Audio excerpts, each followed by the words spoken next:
संतप्त मानस शांत हों, जिनके गुणों के गान में वे वर्धमान महान दिन विचरे हमारे ध्यान में।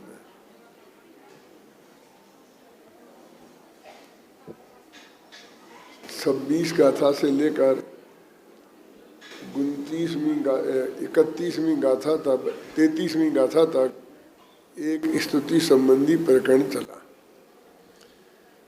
जो उसके पहले वाला जो प्रकरण था देह और आत्मा के एकत्व का,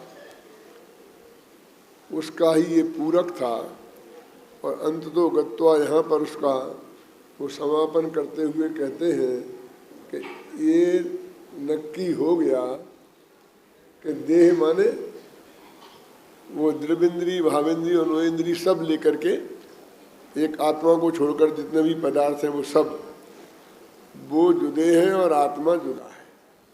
ये बात नक्की हो गई।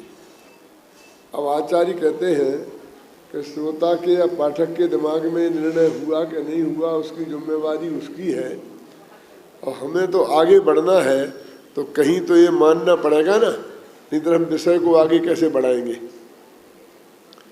क्या तो वो कहते हैं कि मानो शिष्य ने कोई ये बात बिल्कुल समझ में आ गई कि देह और आत्मा का एकत्व है, वो एकदम गलत है, वो सही नहीं है, और आत्मा जुदा है और देह ये है। और जो शास्त्रों में देह और एकत्व के आधार पर जिनेंद्र भगवान की स्तुति, और कल कहा था प्रथमान योग, चरणान योग और कर्णान योग का महल खड़ा है, भले ही खड़ा हो, लेकिन उससे देह और आत्मा का एकत्व मान लेने से, मान कर उसके आश्रय से सम्यक दर्शन होने वाला नहीं है। ये एक परम सत्य है। मतलब शास्त्रों में है, सब प्रमाण है, सब जिनेंद्र भगवान की वाणी है, दिव्य ध्वनि का सार है, बहुत बातें कितनी कहनी हो कहें। जैन दर्शन की ये विशेषता कहो, खूबी कहो, कमजोरी कहो, ये है कि उसमें व्यवहार नय का कथन बहुत विस्तार से है, और वो दिव्य ध्वनि में आया हुआ कथन है सब। तो उन व्यवहार वचनों को उठा कर कोई भी व्यक्ति वो निश्चय के जो वचन है उनका खंडन कर सकता है, अथवा उनके विरुद्ध उन्हें प्रस्तुत कर सकता है ना। कोई भी चीज़ प्रस्तुत कर सकता है कहीं भी। जैसे मैंने कहा ना कि हमारे पुराने भी आचार्यों, कवियों, अब नाम लेना अच्छा नहीं लगता, लेकिन अभी बहुत भट्टारक लोग हुए हैं जिन्होंने अपना नाम कुंद कुंद रखा, संबंध भद्र रखा, क्योंकि ऐसा नियम है कि जो बड़े बड़े नाम होते हैं उसके आधार पर अपने अपने बच्चों के भी नाम रखते हैं कि नहीं रखते हैं। तो आचार्यों में भी ऐसा होता है कि वही सब नाम बाद के लोगों ने रखे, और उन्हीं नामों से फिर उन्होंने जो भी उनकी समझ में आया वो लिखा। अब उनको हम प्रस्तुत कर करके और किसी भी नए से ये लगाकर, पंचाध्यायीकार तो ये कहते हैं, वो तो इन दो व्यवहार जो है ना संयोग वाले, उनको स्वीकार ही नहीं करते। वो कहते हैं कि इसे क्या होगा, क्या कहना चाहते हैं आप, देव और आत्मा एक है करके क्या कहना चाहते हैं, इससे क्या होने वाला है।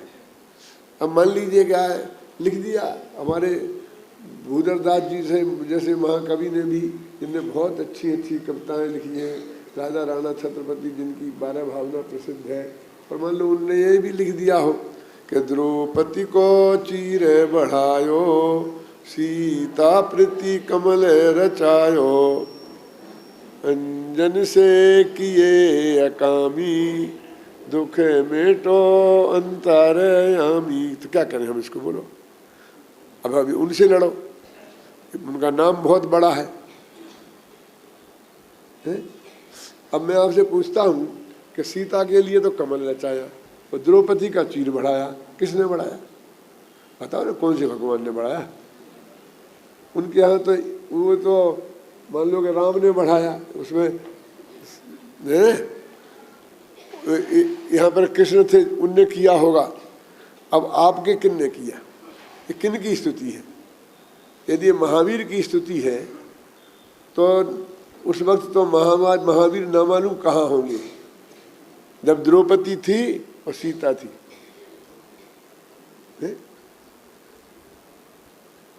यदि आदिनाथ से लेकर के और मल्लीनाथ तक के होंगे तो वे सब मोक्ष में थे। और जो उस समय तीर्थंकर नहीं हुए थे, कुछ ऐसे भी हो सकते हैं, स्वर्ग नरक में भी हो सकते हैं। एकदम इस व्यवहार का व्यवहाराभास का कथन है। अब है, छपा है, लिखा है, क्या करें, किस किस से लड़े? और हम उनको आधार बनाकर फिर उन्हीं प्रवृत्तियों को कायम रखना जाएं, ये अच्छी बात नहीं है। ये कोरा वाद विवाद नहीं है, ये कोई बच्चों की वाद विवाद प्रतियोगिता नहीं है। क्या कि भाई जैसे एक उन्होंने कहा कि मेरे को तो इसका पक्ष लेना, मेरे को इसका विपक्ष लेना, इससे तत्व का निर्णय नहीं होगा और हमारे भविष्य का निर्णय भी नहीं होगा।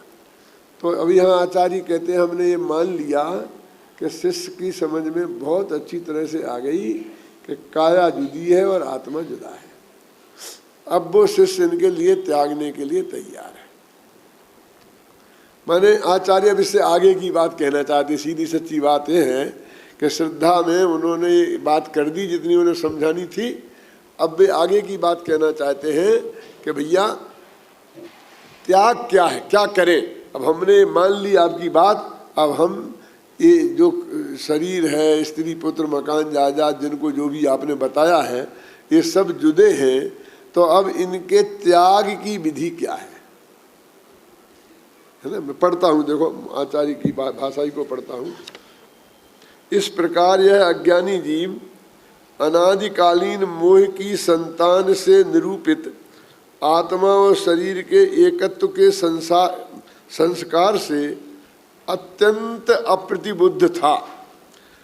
अब वह तत्व ज्ञान रूप ज्योति के प्रकट उदय होने से नेत्र की विकार की भांति पटल रूप आवरणों के कर्मों के भली भांति उघड़ जाने से प्रतिबुद्ध हो गया। अप्रतिबुद्ध को ये मान लिया कि प्रतिबुद्ध हो गया और अपने आप को स्वयं से ही साक्षात दृष्टा जानकर श्रद्धान कर उसी का आचरण करने का इच्छुक होता हुआ पूछता है कि इस आत्मा को अन्य द्रव्यों का प्रत्याख्यान क्या है, कृपया दृष्टांत सहित समझाइए। ये उत्थानिका है, सबसे बड़ी उत्थानिका है, बहुत से कम गाथाओं की इतनी बड़ी उत्थानिका है। देखिए अब इसमें तो ये लिखा वो प्रतिबुद्ध हो गया।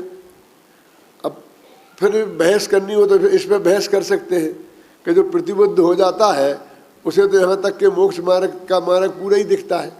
अब वो तो अभी ये कह रहा है कि मुझे मान लो प्रतिबद्ध मैंने संबंध दर्शन हो गया और अब कह रहा है कि मैं आगे क्या करूं, तो उसे आगे का मार्ग खत्म नहीं है तो कैसा संबंध दर्शन होगा?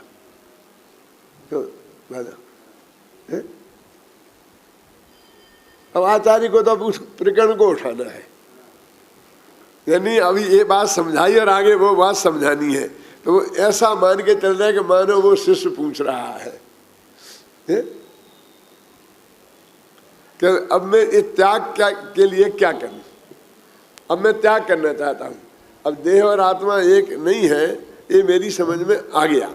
अब मैं बार बार देह के लिए नहीं कहूँगा, वो जितनी चीज़ें हैं ना पर के परिग्रह के त्याग की, तो मैं क्या करूं इस त्यागने के लिए, ये आप मुझे बताइए। अब देखिए इसका भी बहुत विचित्र स्वरूप है। मैंने आकिंचन धर्म के बारे में इस प्रकरण में लिखा है कि सब चीज़ों में एक सी परत्व बुद्धि आई, ध्यान से सुनना, लेकिन कुछ चीजें छोड़ी जा सकती हैं और कुछ नहीं छूटती। जैसे कि एक गृहस्थ अवस्था है तो उसमें बहुत जो बाहर का परिग्रह जोड़ा वो परिग्रह छूट सकता है ना। अब परिग्रह पुण्य का फल है, इसमें किसको शक है? सब कहते हैं कि होगा पुण्य के उदय, चक्रवर्ती तो जैसा परिग्रह तो पुण्य के उदय से ही मिला है ना। और बनारसी दास ने बहुत रंके की चोट लिख दिया कि ये तो नरक की साई बढ़ाई 1.5 दिन की, है ना। नरक की साई माने ये अपन व्यापार करते हैं ना, तो किसी चीज का पूरा पैसा तो जब देंगे लेकिन एडवांस दे देते हैं वो सौदा पक्का करने के लिए। क्या बोलते हैं उसे? बयाना। उसको साई बोलते हैं, है ना। तो कहते हैं कि तुमने ये परिग्रह लिया, इसको स्वीकार किया, तो तुमने नरक जाने के एक नक्की कर लिया है और तुमने सौदा पक्का कर लिया है और उसका जो एडवांस लिया है। अब वो ये नहीं कहते कि तुमने पुण्य के उदय से मिला। देखो इसमें और आगे की बात कहता हूं मैं कि तुमने न्याय से कमाया कि अन्याय से कमाया, इस पर भी वो ये हमारे लिए तो एक है। इसलिए अन्याय से कमाना ऐसा अर्थ नहीं है, अर्थ तो ऐसा है कि परिग्रह है। न्याय से कमाया हो तो परिग्रह है और अन्याय से कमाया हो तो परिग्रह है। आप समझे ना, वो मिला कर्म के उदय से है। मैं पुण्य से मिला के पाप से मैं अभी इस बहस में नहीं पढ़ना चाहता। जब मैं कभी विस्तार से इसकी चर्चा करूंगा तो बताऊंगा। अकेले पुण्य से नहीं मिलता है, पाप से भी मिलता है, लेकिन अभी मैं इसके डिटेल में नहीं जाऊंगा। अभी मैं ये कहना चाहता हूँ, मान लो सबकी मान्यता है तो पुण्य की मान लो कि पुण्य से मिला, लेकिन मिला है वो क्या है, उसका नाम क्या है। हमको एक बोतल शराब पुण्य के उदय से मिली कि पाप के उदय से, मैं नहीं कुछ में बहस में पढ़ना चाहता हूँ, आप सोचना। लेकिन बस शराब क्या है, पीने लायक है कि नहीं है। तो ये 5 इंद्रियों के भोग सामग्री पुण्य से मिली कि पाप से मिली, इस झगड़े में उलझने से फायदा नहीं है, लेकिन वो भोगने लायक है कि त्यागने लायक है। मेरा पॉइंट समझ गया कि नहीं समझ गया? यानी उससे इस बात से कोई फर्क नहीं पड़ता है कि वो किससे मिली, है ना। चक्रवर्ती तो पुण्य के उदय से ही मिलता है, तो बिल्कुल पक्की में उसमें तो मेरा भी मतभेद नहीं है। लेकिन चक्रवर्ती भी चक्रवर्तित्व में मरे तो गारंटी से नरक जाता और साथ में नरक से नीचे जाता। इसका मतलब कहाँ सुविधा है कि पुण्य के उदय से मिला परिग्रह हो तो वो तुम्हारे लिए मोक्ष में ले जाएगा कि स्वर्ग में ले जाएगा, ये कहाँ है? ये तो है नहीं। मतलब अभी क्या है वो, उसकी पोजीशन अभी क्या है? अभी तो वो परिग्रह ही है, वो पाप है। अब वो त्याग की बात करते हैं, तो ये उसने जान लिया जिस जीव ने, मान लो सम्य दर्शन हो गया। अब उसने सारे परिग्रह को एक सा मैं नहीं हूं, मेरा नहीं है, त्यागने योग्य है, ये जाना कि नहीं जाना। अब उसमें से उसने परिग्रह परिमाण वृत्त लिया, तो कुछ छोड़ा और कुछ रखा। लेकिन श्रद्धा में सबको कैसा जाना प्रदीप? श्रद्धा में फर्क है, फिर कैसे क्यों रखा आधा, क्यों छोड़ा? उसी में से रखा है ना। 10 लाख रुपया है तो 1 लाख रखे, वो 9 लाख छोड़े। तो 1 लाख में कुछ वो धर्म लिखा था क्या? 1 लाख में पुण्य लिखा है क्या? है? और कौन से 1 लाख रखे? वो नोट पे नंबर दिए हैं क्या? है? अब फिर देखिए कि कपड़े लत्ते रखे कि नहीं रखे। अच्छा, अब मुनिराज ने कपड़े लत्ते वो पैसा भी छोड़ दिया, तो उनने तो सब छोड़ दिया ना। क्यों विनय जी, क्या छोड़ा? सब देह उनने भी रखी, क्योंकि हमने परायापन तो देह के साथ भी वैसा ही नक्की किया था जैसा वस्त्रों के साथ और पैसे के साथ। क्यों अशोक, बात समझ में आई ना? लेकिन नहीं छूटी देह अभी। सब छोड़ना तो चाहिए, छोड़ना चाहिए। तुम क्या बात हो, क्या छोड़ना चाहिए? अरे ये तो केवल ज्ञान हो जाएगा तब भी नहीं छूटेगी, उसके बाद भी ये लाखों बरस तक रह सकती है।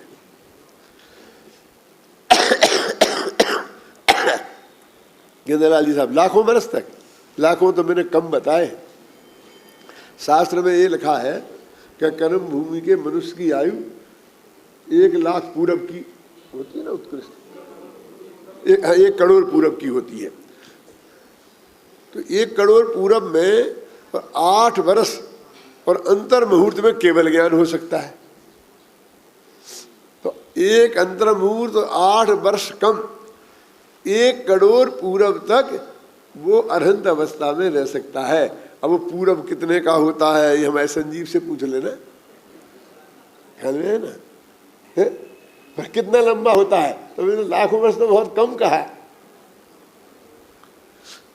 इतने काल तक केवल ज्ञान हो जाने के बाद भी ये देह रह सकती है, लेकिन देह में एकत्व रहते हुए सम्यक दर्शन भी नहीं होगा। कितनी कड़क शर्त है और कितना फर्क है क्रिया के त्यागने में, क्रिया में और श्रद्धा में कितना बड़ा अंतर है। छूटेगी तो सिद्ध दशा में, और देह में एकत्व छूटे बिना मिथ्यात्व पहले गुणस्थान में से ही नहीं निकलेगा। अब सब एक ही परिक रहता है, स्त्री पुत्र मकान जायदाद रुपया पैसा नगर देश गांव और शरीर, ये सब असद्भुत व्यवहार है। उनमें उपचेत अनुपचेत का भेद मत करो। क्यों? असद्भुत व्यवहार से अपने हैं और सबको एक सा पर जाना और छूटने में इतना कर्म है। क्रिया रूप छूटने की बात कर रहे हैं। तो अभी इसमें शिष्य का ये प्रश्न है कि अभी हमें छोड़े क्या? जवाब क्या है? जवाब सुनोगे तो पैरों के तले से जमीन निकल जाएगी कि क्या छोड़ना है। अब बाकी क्या रहा छोड़ना? छूट गया ना। अब प्रत्याख्यान करने को रहा क्या है? अब तो प्रत्याख्यान हो गया ना। क्यों? कि तूने उसे अपना मान न छोड़ दिया, बस तूने यही तो किया था कि उसे अपना मानता था।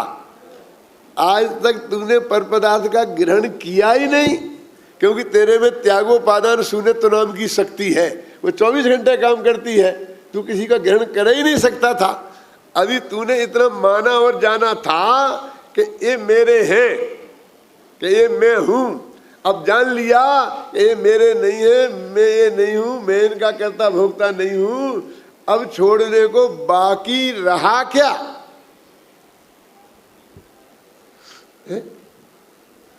ये आने वाला है गाथा में। मैंने शायद उस कवि की यह बात कही थी। एक कवि था, तो वो बहुत महान कवि था। राज दरबार में जाता था तो उसे लाखों स्वर्ण मुद्राएं पुरस्कार में मिलती थी, लेकिन इतना उदार था कि जितनी भी मिलती थी तो वहाँ से लौट के घर तक पहुँचता था तो रास्ते में भिखारियों की लाइन लगी रहती थी और वो बांटता बांटता जाता था और उसकी जेब खाली हो जाती थी। घर पहुँचता था तो घर वैसा ही कर रहता था।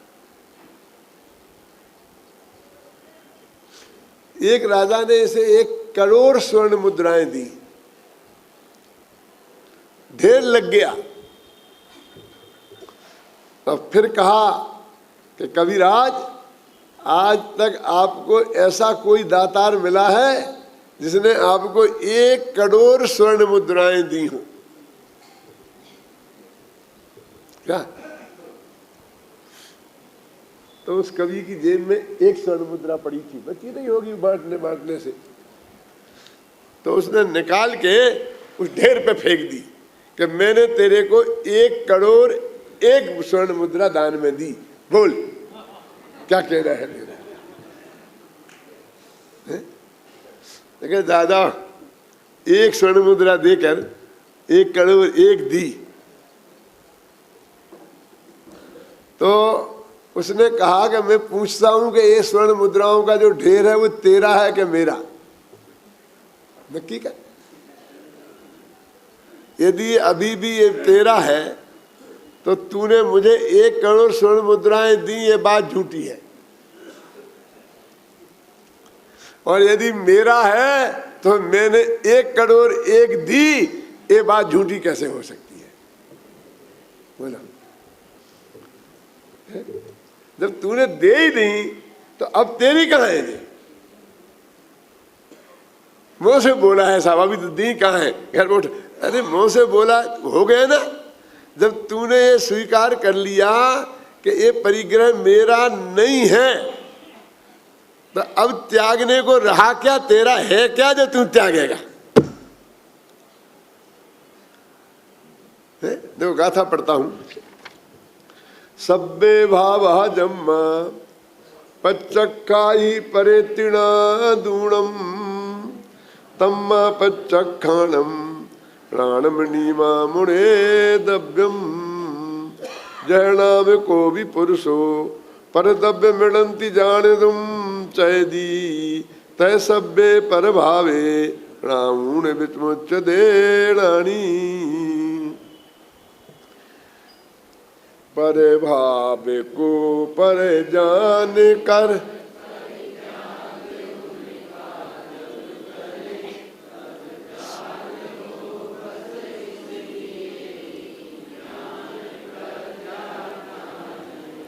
जिससे तरह कोई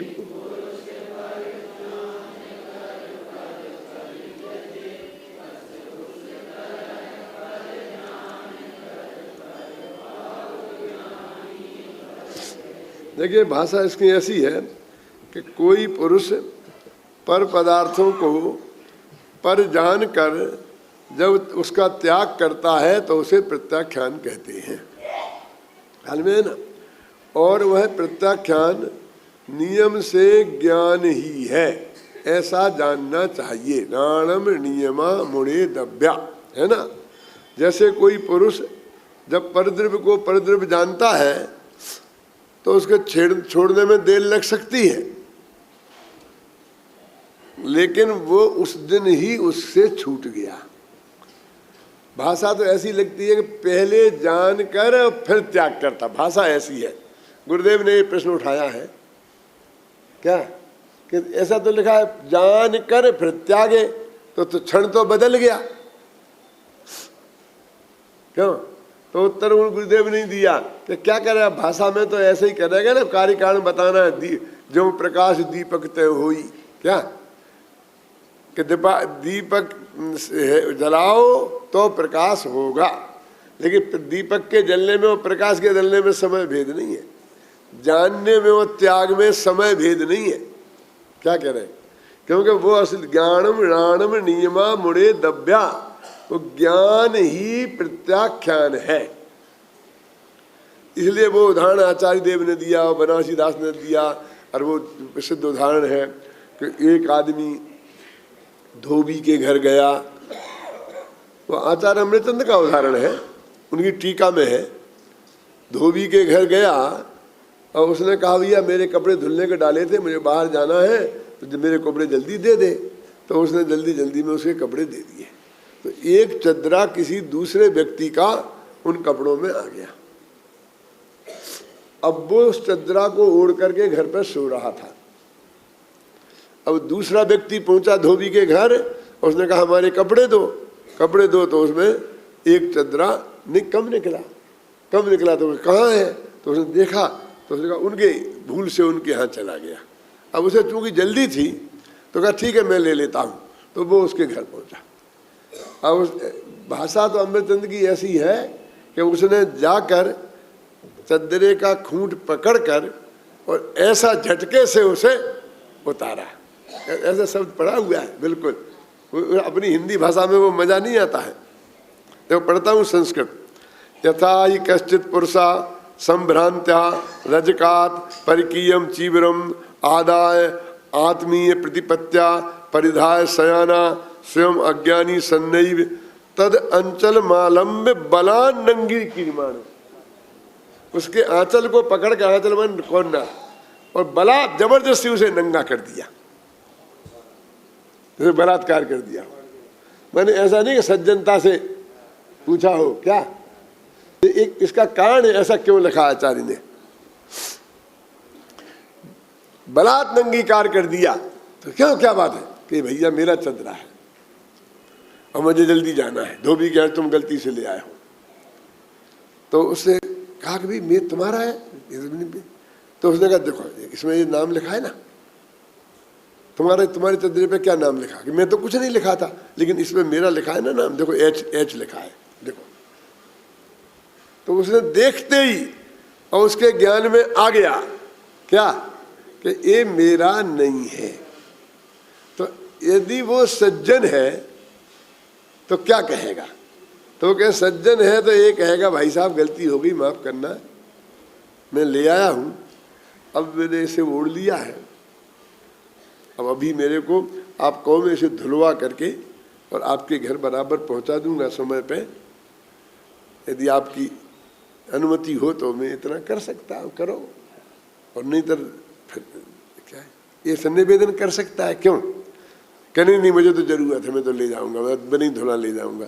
तो रुको 2 मिनट जरा, मैं लपेट लपाट के तौलिया मोलिया, और कि दूसरा ऐसा नंगा, नंगी क्रीमान लिखा ना, तो नंगी क्रीमान नंगा हो गए तो बाहर जाएगा, नंगा माने चड्डी पहने रहा, बाकी वैसा नंगा, नंगा देखा मुनिराज जैसा नंगा नहीं।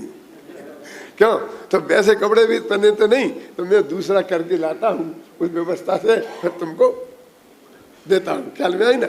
तो वो जितने काल तक नहीं छोड़े और उसको नहीं देवे तो उसकी कृपा मानता है, और दुष्ट हो गए तो तुमने ऐसा खींचा क्यों कि मेरा था ना, इससे क्या मतलब, तुम बताओ मेरे घर में तुम बिना पूछे आए क्यों, और मैं तो नहीं देता हूं, तुम्हारे बाप में हिम्मत हो ले लो, मेरा मिलेगा जब दूंगा तुम्हारा। धोबी से कहो तुम लाओ धोबी के यहाँ से मेरा।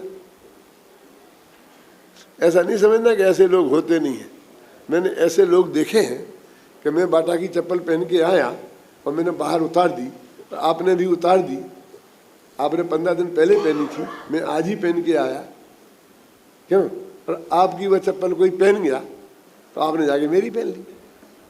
तो मैंने कहा भैया देवेंद्र ये मेरी चप्पल है, होगी, मेरी भी यहीं रखी थी, तो तुम्हारी पकी तुम देखो, मेरी मिल जाएगी तो मैं तुम्हें दे दूंगा, तो मैं तुम्हारी मैं खोजूं, जब मेरी कोई पहन जा सकता तो मैं भी किसी की पहन जा सकता। इंतजाम क्यों नहीं करते, ढंग से इंतजाम होना चाहिए। उसे नहीं रोका तो मुझे कौन रोक सकता है। ऐसे लोग भी इस जगत में हैं। वो आचार्य कहते हैं कि वो जिस समय उसको ये पता लगा कि ये चदरा मेरा नहीं है, उसी समय से उसका प्रत्याख्यान हो गया। अब वो चदरा कितनी देर में छूटेगा, तत्काल छूटेगा, अंतर्मुहूर्त में छूटेगा, एक दिन में छूटेगा, 10 दिन में छूटेगा, अथवा वो यही कह सकता भैया तुम्हारे पास चदरा नहीं है तो मैं दूसरा खरीद लूंगा, तुम रखो, तो नहीं भी छूटे तो भी उसका त्याग हो गया। राणे प्रत्याख्यान है कि जाना उसी का नाम प्रत्याख्यान है, क्योंकि जानने के अलावा प्रत्याख्यान कोई है ही नहीं। राणम प्रत्याख्यानम, ज्ञान ही प्रत्याख्यान है। ये जैन दर्शन की अद्भुत विशेषता है। अब छूटने की बात रही तो मैंने पहले ही बता दी आपकी कि परिग्रहों में भी फर्क है, कौन कब छूटेगा, क्यों है?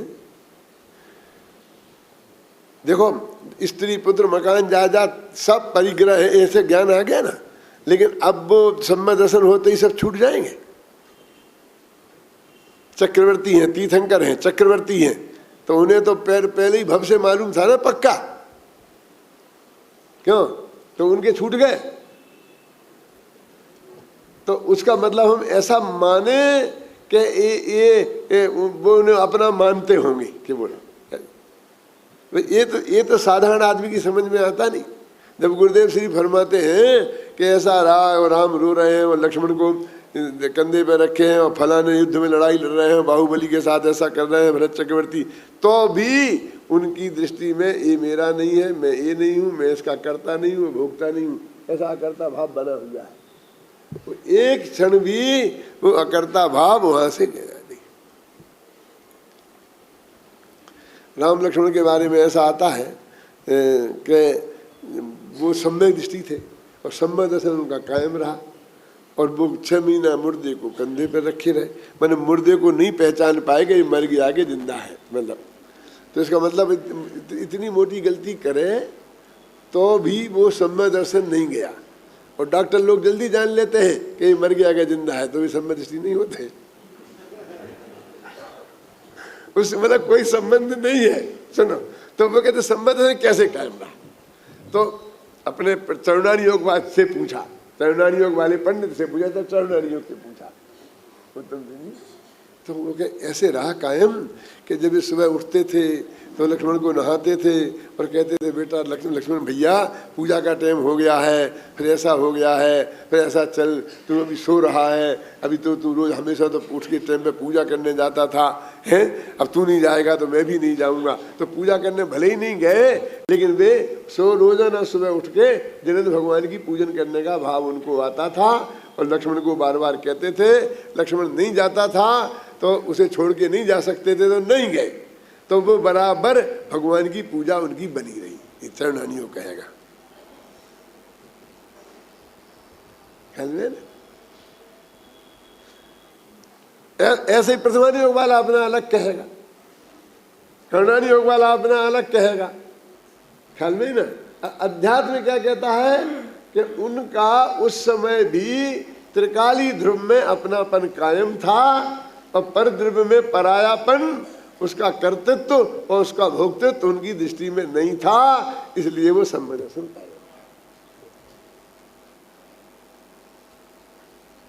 ख्याल में ना? फर्क क्या है? फर्क इतना ही है कि वो कहते हैं कि अभी अब करुणानियों किसी बालों से पूछे इससे कि भाई ये कैसे दो बातें एक साथ निभ जाए, कौन सी? कि ज्ञान प्रत्याख्यान है, ज्ञान के समय उसी समय भी त्याग हो जाए और त्याग उस समय हो भी नहीं, वो त्याग बाद में भी हो, तो क्या है? घबराना नहीं, सब है। आगे चौथे से लेकर 14वां गुणस्थान काय के लिए है? इतने गुणस्थान हमने काय के लिए रखे? तो कहते हैं कि अनंतानुबंधी क्रोध मान माया लोभ उसी समय चले गए। आप सुनेंगे सम्यक दर्शन जिस वक्त हुआ, जिस समय मिथ्यात्व का नाश हुआ, उसी वक्त अनंतानुबंधी क्रोध मान माया लोभ चले गए, इसलिए दोनों एक साथ हो गए। सम्यक दर्शन ज्ञान चारित्र एक साथ हो गए ना। और सम्यक दर्शन तो चौथे गुणस्थान में पूरा हो जाता है, वो चारित्र मोह जाता है 12वें गुणस्थान में जाता, क्षीण मोह बोलते हैं जिसे अपन, तो मतलब समझ लो 10वें तक रहता है। और अज्ञान माने केवल ज्ञान 13वें में पूरा होता है। सम्यक दर्शन, सम्यक ज्ञान और सम्यक चारित्र पहले में ही शुरू हो जाता है। तो अभी जो जितना हो गया उतने को ध्यान में रखो, दर्शन ज्ञान चारित्र को, तो तीनों एक साथ हो गए। और पूर्णता का ध्यान में रखो तो क्रम पड़ता है। सम्यक पने की अपेक्षा एक समय में है और पूर्णता की अपेक्षा फर्क है। तो इस तरह तो श्रद्धा की बात चल रही है, समझ आ रहे हैं? तो वो कहते भैया तुम्हारे ज्ञान में ये जाना कि ये मैं नहीं हूं, ये मेरा नहीं है, मैं इसका कर्ता भोक्ता नहीं हूं, तो त्याग हो गया। जब ऐसे त्याग का स्वरूप समझाते हैं तो लोग कहते कि हाँ तुम्हारा बहुत अच्छा धर्म है, छोड़ना कुछ नहीं पड़ेगा, एक नया पैसा छोड़ने की जरूरत नहीं है, बस ये जान लिया कि ये मेरा नहीं है, मैं नहीं हूं, बस हो गया त्याग, ये त्यागी हो गया। क्यों? ये जगत को ये त्याग समझ में नहीं आता। आएगा कैसे? एक शास्त्रों में श्रद्धा हो, गुरु के कथन में श्रद्धा हो तो कदाचित आ जाए, वो भी बाही बाही से आएगा, है ना? और नहीं हो तो समझ में आने जैसी बात ही नहीं है। दिया एक ने पैसा और सबसे ऊपर नाम लिखो मेरा त्यागियों में, ऐसे कैसे चले?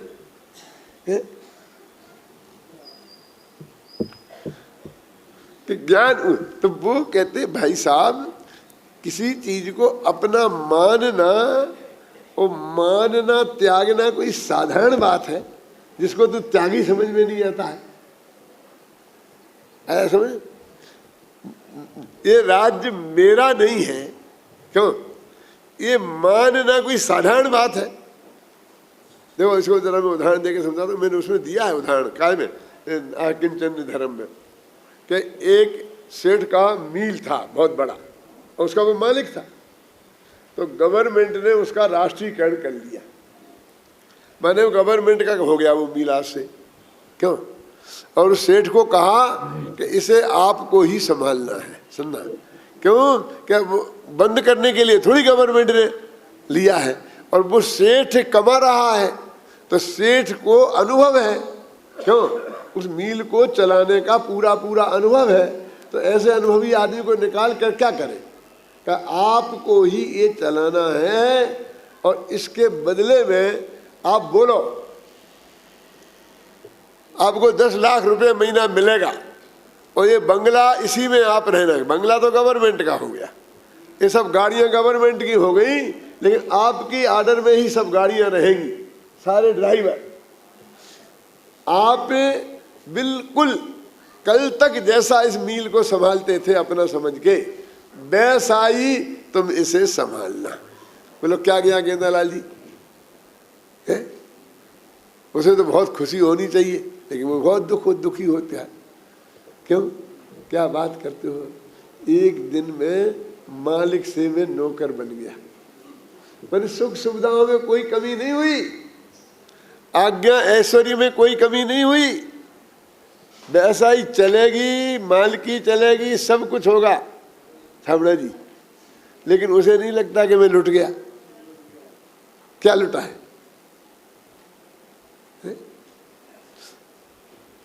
और यदि वो ये समझे, सोच ले वे कि इसमें क्या दम, ये तो मेरा था ही नहीं, कैसा था? चलो अच्छा, अब ये उल्टा हो गया। अब मान लो कि मील फेल भी हो गया, मैं तो पूरी कोशिश नहीं करूंगा कि फेल हो जाए, फिर भी हो गया तो मेरी नींद हराम तो नहीं होगी ना? क्यों? सोच सकता है कि नहीं सोच सकता है? लेकिन सोचता है।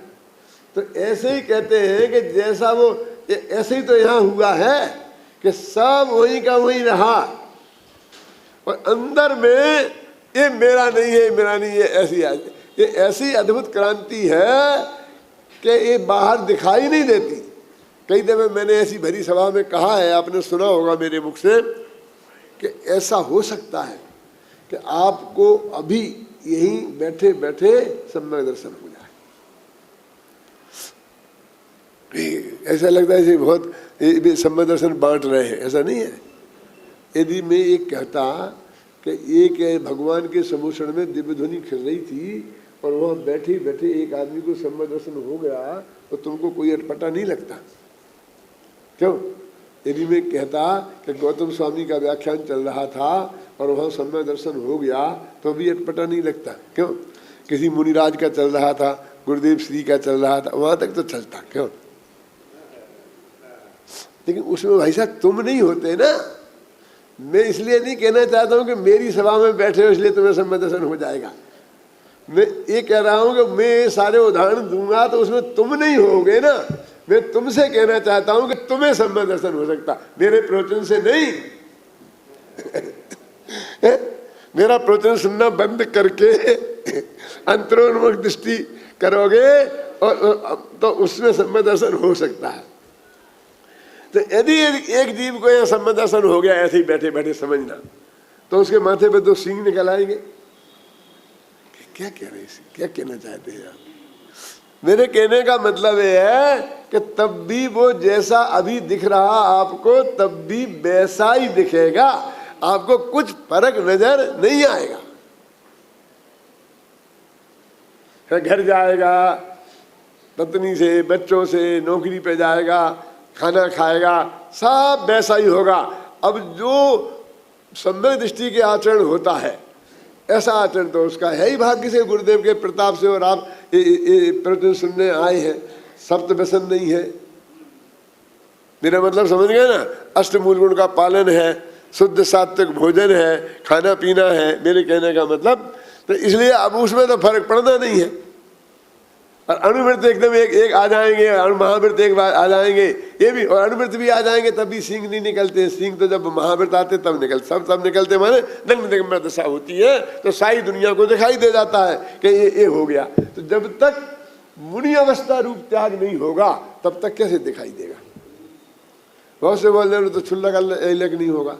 अपने यहाँ तो मालूम आरंभ त्याग प्रतिमा तक, वहां तक तो आपको ऐसे ही कपड़े पहन सकते हो, कोई अपने बेश नहीं है ना। 3 लिंग है, 3 लिंग है ना। लिंग पहाड़ में पड़े कि नहीं पड़े? कौन कौन से? एक मुनिराज का, एक उत्कृष्ट श्रावक माने ऐलक छुल्लक का, और एक आरिकाओं का। 3 लिंग है। तो इसका मतलब 10वीं प्रतिमा तक कोई भी आदमी कोई भी ड्रेस में रह सकता है। तो आप जिस देश में उसी देश में रह सकते हैं, हो सकते हैं। तब तक तो पता किसी को चलेगा ही नहीं, कैसे चलेगा? तो ये ऐसी अद्भुत क्रांति है कि जिसका जगत को पता चलेगा ही नहीं, वो उसकी उसे ऐसी चीज उसे प्राप्त हुई है, अद्भुत निधि के अंदर में ही प्राप्त हो जाने वाली चीज है। तो वो कहते ज्ञान प्रत्याख्यान है। जब उस प्रत्याख्यान भी उसका शुरू हो ही गया, अब त्याग क्या करना है? अब तो ये बोलो कि बाकी का जो परिग्रह है वो छूटने रूप क्रिया वो कब कैसे होगी, ये बात पूछो। क्या तो फिर बताएंगे कि जब तुम्हारा अप्रत्याख्याना वर्ण कषाय का अभाव होगा तब तुम्हारे परिमाण आएगा कि ये परिग्रह छूटा और ये परिग्रह रखा, तब आएगा। जब मुनिराज हो गए तब तो पूरा आएगा ही, लेकिन शुरू भी वहां से होगा। एक खतरनाक बात कहता हूं कि वो तुम्हारे तो हो सकता है, तीर्थंकरों के चक्रवर्तियों के नहीं हो सकता। चक्रवर्तियों के सीधे महाव्रत होते हैं, तीर्थंकरों के सीधे महाव्रत होते हैं। लिखा होगा, फिर प्रमाण पेश मत करना कि उसमें लिखा है पार्श्वनाथ भगवान की पूजन में कि भाई जब अष्टम वर्ष कुमार धरे अणुवृत्त महासुखकार, ख्याल में ना? क्यों नहीं? उसका बहुत जबरदस्त कारण है। चक्रवर्ती है, 6 खंड का मालिक है, 96,000 पत्नियां हैं। अब उसे परिग्रह परिमाण अणुव्रत लेना है, बोलो परिग्रह परिमाण व्रत लेना है, बोलो कितनी पत्नियां रखे और कितनी छोड़े, कितना धन रखे और कितना छोड़े। क्यों? वो देश का प्रधानमंत्री है तो कितना छोड़े और कितना रखे? कि मैं तो दो प्रांतों का प्रधानमंत्री रहूंगा। वो चक्रवर्ती है, 3 खंड छोड़े और 3 खंड रखे, हो सकता है? बस उसके पास तो एक ही उपाय है कि सब छोड़े कि सब रखे। चक्रवर्ती तो ऐसा नहीं होता। आप समझे ना कितना महान? 96,000 में मैंने 32,000 रखी, मिलेच्छो की छोड़ दी 32,000, ये नहीं चलेगा। ये तो सबई रखे और सबई छोड़े। 4 होती तो क्या करते भैया? 1 रख लेता हूं, मैं 3 छोड़ता हूं, चलेगा? तुझे परिग्रह परिमाण व्रत लेना है तो तुझे मैंने 4 पत्नियां रखूंगा ऐसा लेना पड़ेगा, दुनिया हंसेगी। लेकिन उसमें तो ऐसा हो भी सकता है कि मैं 5वीं शादी नहीं करूंगा, ऐसा अर्थ हो सकता है ना। लेकिन अब 96,000 रखूंगा, उसका क्या अर्थ है? क्योंकि उससे ज्यादा मनुष्य के हो ही नहीं सकती। इसलिए जो महापुरुष होते हैं ना, या तो इस पार या उस पार। ये तो जैसे अभी बोलते हैं ना कि साहब अभी हमारे इस कुन कहान ट्रस्ट को, महाविद्यालय को आप एक विद्यार्थी गोद ले लो, 25-25 हजार रुपये साल में दो, और चाहे आप 2-2 हजार हर महीना में दो, ऐसे किस्तों की बताते ना, बहुत बड़ी सुविधा बताते ना। तो ये किसके लिए है? ये किसके लिए है सुविधा? जिसको ये संभालने की मुश्किल हो रही है कि ये निकल जाए तो अच्छा है, मैं काय को दूसरों का रखूं। ये किस्त उनके लिए थोड़ी है, क्यों? एक किस्त उनके लिए नहीं है। इसलिए जब हम ये कहते हैं ना कि भाई देखो कि जो वैसे तो 25,000 रुपये लगेंगे और 5 साल के इकट्ठे दोगे तो 1 लाख दे दो, हमारा काम चल जाएगा। अब सोचने वाले तो सोच सकते हैं कि भाई इतना हमारा अभी से आ जाएगा तो ब्याज आ जाएगा, इतना जो कुछ भी समझ लो आप। लेकिन मैं ये कहता हूं जो उल्टा हुआ बसंत भाई, जो बेचारा दे नहीं सकता है उसे महंगा, और जो दे सकता है उसे सस्ता। उसे ये लगने चाहिए कि जो इकट्ठा देगा उसे 1.5 लाख लगेंगे।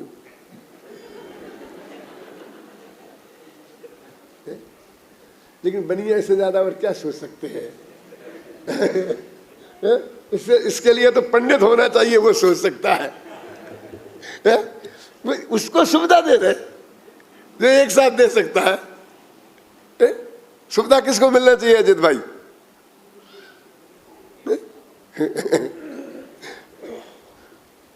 मेरे कहने का अर्थ ये है कि चक्रवर्ती को सुविधा देना चाहिए कि तू चाहे तो आधा छोड़ सकता। ये अनुवृत्ति तो उन कमजोर लोगों की है कि दान देने का भाव तो जाना है, लेकिन अभी चुकाने की स्थिति नहीं है। हर महीने तनख्वाह आएगी, 25,000 मुझे मिलते हैं तो 1,000 निकाल के मैं दे दूंगा, ये तो उसकी बात है।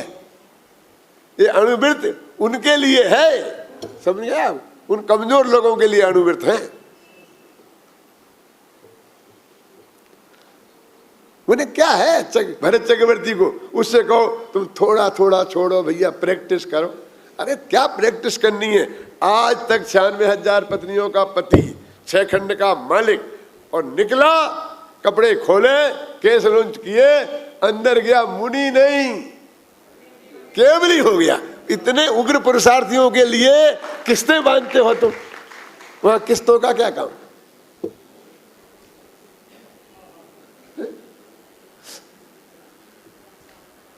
कुंद कुंदाचारी का ध्यान तो उस बाकी कौन कितना कब छूटेगा, वो तो चारित्र के हिसाब से, भूमिका के हिसाब से होता रहेगा। वो तो कहते हैं मेरा काम तो हो गया, छूट गया। प्राण प्रत्याख्यान है, ज्ञान ही प्रत्याख्यान है, बस छूट गया, काम हो गया। अब मेरा काम नहीं है, बस होता रहेगा तुम्हारा। क्यों?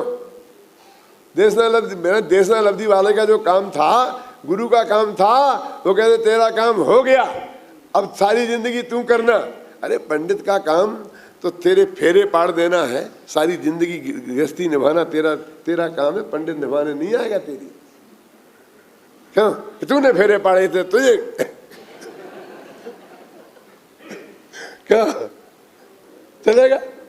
तो देशना लब्धि देने वाला तो उस वक्त करेगा, बाकी आगे क्या होना है वो सब तेरे जिम्मेवारी है। तो तुझे निभाना है, तुझे करना है। अब तू चाहे तो भरत चक्रवर्ती जैसा अंतर्मूर्त में कर ले, तू चाहे तो बाहुबली जैसा 1 वर्ष लगाए, तू चाहे तो ऋषभदेव जैसा 1000 वर्ष लगा, और तू चाहे तो अब क्या करें, अनंत काल भी लगा सकता है। ये क्या कह रहे? वो अर्धपुद्गल परावर्तन भी अनंत काल है। छूट जा क्यों? निर्णय तो ऐसा है। तो इसलिए कहते भाई कि हम तो, वे कहते कि हमने जो तुझे बताया कि परद्रव्य नहीं है, तेरे समझ में जे आ गया। अब शिष्य कहता है कि ये सब परद्रव्य जो मेरा नहीं है, मैं इसे छोड़ूं कैसे? कि बेटा छोड़ना क्या है, छूट गया। यदि तूने सच्चे दिल से स्वीकार किया हो कि ये मेरा नहीं है, ख्याल में आई ना? क्या छोड़ना बाकी रह गया बोलिए? ये मेरा नहीं है, तो ये तेरी स्वीकृति में ज्ञान प्रत्याख्यान है, ज्ञान ही प्रत्याख्यान है।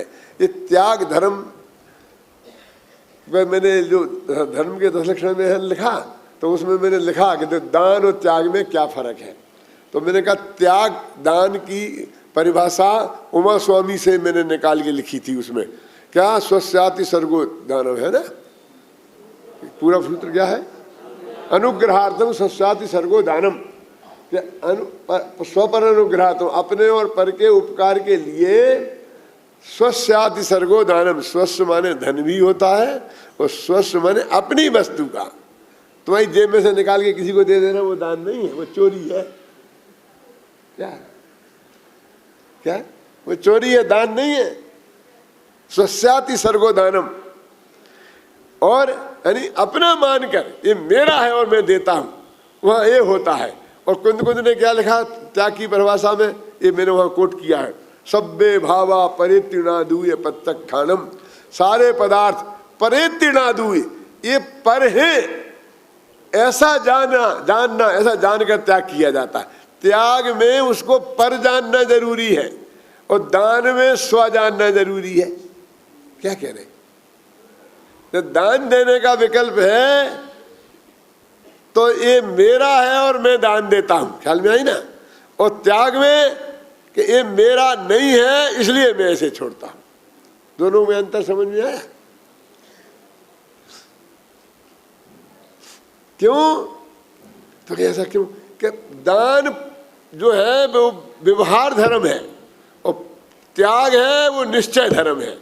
तो वो व्यवहार धर्म है, तो व्यवहार से वो अपना है, समझ गए ना। वहां व्यवहार नहीं लगेगा, तो व्यवहार नहीं से वो स्त्री पुत्र आदि धन अपना है, और निश्चय धर्म है त्याग, तो उसमें वो अपना नहीं है, तब तो निश्चय हुआ ना।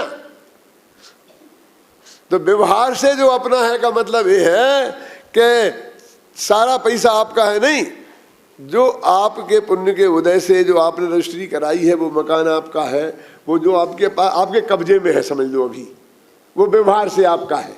और बाकी का और लाखों करोड़ों रुपया बैंक में पड़े हुए आपके नहीं है ना, समझ गए ना। तो ये व्यवहार से जो आपके हैं वो आपके में से देना वो दान है, और निश्चय से में जो आपके पड़े हैं तिजोरी में बैंक में आपके नाम से पड़े हैं वे भी आपके नहीं है, ऐसा मान कर उसका नाम त्याग है। ख्याल नहीं ना, ये दोनों में अंतर है सबसे बड़ा। दान अपना चीज का दिया जाता है, और त्याग जो अपनी नहीं है उसका किया जाता है। दान अच्छी चीज का दिया जाता है, और त्याग बुरी चीज का किया जाता है। वही वस्तु है, अब वो अच्छी और बुरी दोनों हो गई, व्यवहार से अच्छी है और निश्चय से बुरी है, समझ नहीं ना आपके।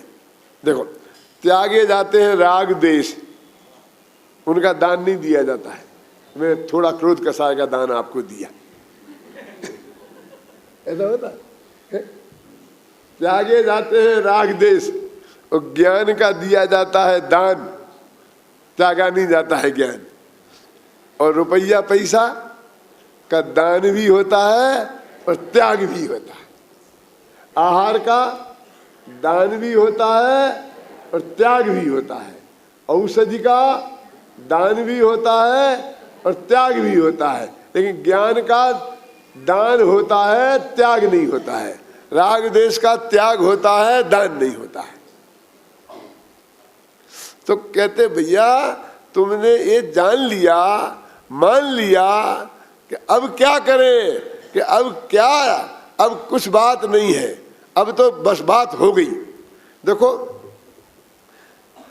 एक आदमी ने 10,000 रुपया किसी से लिए थे और वो उसे बेचारा चुका नहीं पाया तो सेठ ने दावा कर दिया। तो मजिस्ट्रेट ने पूछा, क्यों? मजिस्ट्रेट ने पूछा कि भाई तुमने इनसे रुपए लिए थे?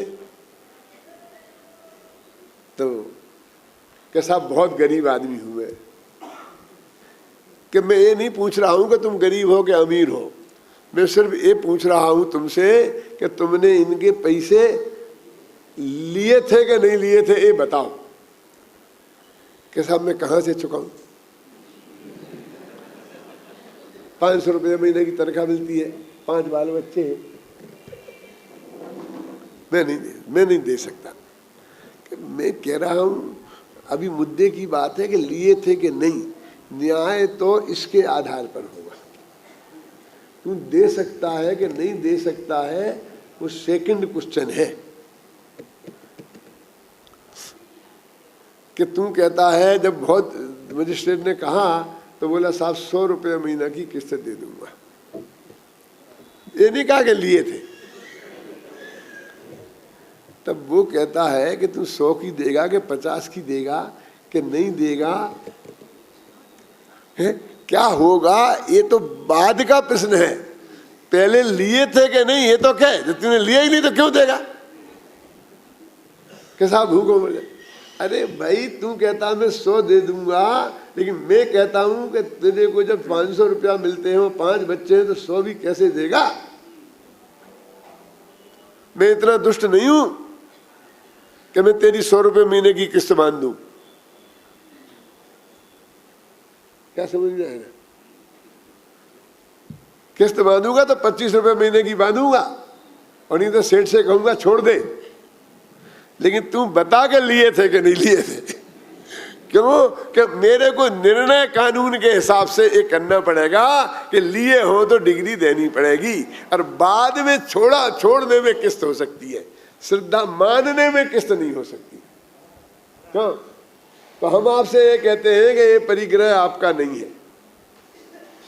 कैसा आप गरीब आदमी हूं, अब इतने क्यों ना मेरा काम नहीं चलता है, अब एक मकान में तो रहना ही पड़ेगा। अरे भाई तुझे क्या करना पड़ेगा क्या नहीं करना पड़ेगा ये नहीं, इतना निर्णय कर कि ये जो परद्रव्य है ये कोई तेरे नहीं है, ये तुझे निर्णय करना पड़ेगा। सब में दर्शन करना है तो ये निर्णय करना पड़ेगा। कैसा आप देखो, आप देखते नहीं हो, मैं पैरों से चल नहीं सकता, आंखों से दिखता नहीं है, अब मैं पत्नी को छोड़ दूंगा तो मैं चलूंगा फिरूंगा कैसे? ये तो इतनी मेरी सेवा करती है, आप कहते हो कि पत्नी मेरी नहीं है, ये मान ली, कैसे मान लूं? कि मैं छोड़ने की नहीं कह रहा हूं, लेकिन मानना तो छोड़ना ही पड़ेगा। तो सम्मत दर्शन भी चाहिए और पत्नी भी रखनी है, मान्यता में क्रिया में 96,000 रखना ना, समझ? 96,000 पत्नियां रखेगा तो चलेगा, लेकिन एक पत्नी मेरी है ऐसा मानेगा तो नहीं चलेगा। बोला समझ में आता है कैसा है जैन धर्म? मुझे पता नहीं आज कब शुरू किया था और कब खत्म करना है। हो गया ठीक है।